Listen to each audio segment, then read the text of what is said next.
800 rank వచ్చింది. వాళ్ళ parents కూడా గవర్నమెంట్, వాళ్ళ ఫాదర్ గవర్నమెంట్ సర్వెంట్. పిల్లాడి గురించి బాగా ఆలోచించి అంతా అన్ని ఫెసిలిటీస్ ప్రొవైడ్ చేయడం కానివ్వండి, మంచి స్కూల్లో ఎడ్యుకేషన్ ఇవ్వడం కానివ్వండి, అట్లా అన్ని చేస్తూ ఉన్నారు.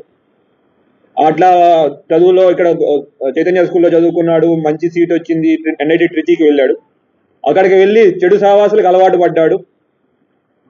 3rd ఇయర్ తర్వాత అంటే 2018 తర్వాత చదువు డిస్కంటిన్యూ చేశాడు, చదవడం మానేశాడు. ఆ విషయం ముందు డ్రగ్స్కి అలవాటు పడుతున్న విషయం కొంచెం లేట్గా తెలిసేసరికి వాళ్ళ మదర్ వచ్చి ట్రై చేసింది. 1 నెలే ఉన్నారు, కానీ వాళ్ళ మదర్ మాట కూడా వినే సిచ్యువేషన్ నుంచి దాటిపోయాడు. అక్కడి నుంచి అతను బెంగళూరుకి వెళ్ళిపోయాడు. బెంగళూరుకి వెళ్ళి మార్కెటింగ్ అని వేరే పనులు చేస్తూ ఉన్నాడు. డబ్బులు లేవు, చేతిలో విద్యార్థి పట్టా లేదు. తెలిసిందల్లా ఈ గాంజా, మత్తు పదార్థాలకు అలవాటు.